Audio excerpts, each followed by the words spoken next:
Den, tidak apa-apa belajar di Roma, tapi ingat ya, kita ini Islam. Kata orang-orang yang ngomong ke emak, di Vatikan itu Katolik semua. Jadi awas jangan tertarik oleh materi, kita ini Islam. Ucapan ini keluar dari bibir Ibu Iyot ketika anaknya, Denny Iskandar, berpamitan untuk belajar di Roma, Italia, dengan beasiswa dari Yayasan Nostra Aetate Vatikan. Melepas kepergian anak keduanya ke negara antah berantah sama sekali tidak terbayangkan Ibu Iyot. Apalagi sebuah negara yang merupakan pusat gereja Katolik sedunia, sama sekali tidak ada mimpi di benaknya. Namun memang jalan hidup seseorang dan hanya Tuhan yang mengetahui. Suatu hari kelak hingga pada saatnya sang waktu akan bercerita tentang kisah ini. Kepasrahan seorang ibu inilah yang merupakan bekal bagi Denny Iskandar pada akhir Januari 2023 lalu menapaki sejarah hidupnya sendiri. Sepanjang hidup, sesekalinya emak melihat bandara ketika mengantarkan saya ke bandara Sueta menuju ke Roma, Italia. Proses menuju Roma sangat lancar dan saya yakin bahwa hal itu terjadi karena emak merestui niatan kepergian saya ke Roma.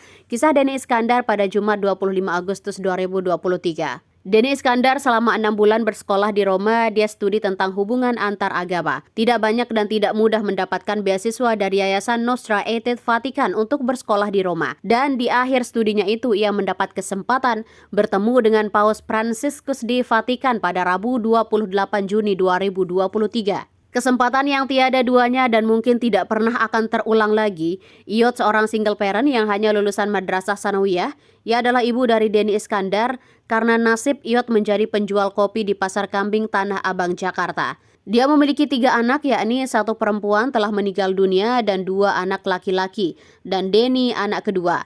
Mereka tinggal di Desa Montor, Kecamatan Pagelarang, Kabupaten Pandeglang, Provinsi Banten. Setelah diceraikan suaminya, ia memutuskan mandiri dan menantang hidup. Keputusan tidak mudah itu diawali dengan membantu penjual nasi di Tanah Abang, Jakarta. Untuk itu ia harus merelakan Denny Iskandar di kampung dan si bungsu yang masih kecil yang dibawa serta bertarung nasib di Tanah Abang, Jakarta. Denny Iskandar ditinggal di Desa Pandeglang bersama kakak perempuan Iyot. Ketika ada kesempatan untuk mandiri pada tahun 2001, Iyot menggadaikan tanah keluarganya untuk dapat membeli kios kecil sederhana di Tanah Abang. Keputusan ini sangat mengkhawatirkan keluarga kandungnya, khawatir jika tanah itu akan terbang selamanya. Namun single parent ini tidak mau menyerah dengan nasib. Kios kecil dan sederhana itu digunakan untuk jualan kopi serta nasi. Ia berjualan kopi 24 jam full. Ia dibantu saudaranya. Selama 21 tahun ia menjual kopi dari harga mulai Rp2.000 per gelas hingga Rp3.000. Iyo tidak mau bermain-main dengan hidupnya. Dirinya hanya ingin anaknya berpendidikan dan menjadi pegawai negeri. Meski berkekurangan secara materi, ia menolak uang sebesar Rp350.000 pemberian anaknya, Denny Iskandar yang nekat putus sekolah dan memilih jadi kernet truk. Selama berjualan di Tanah Abang, ia telah menyaksikan pasar terbesar di Jakarta itu dilalap si jago merah sebanyak 3 kali.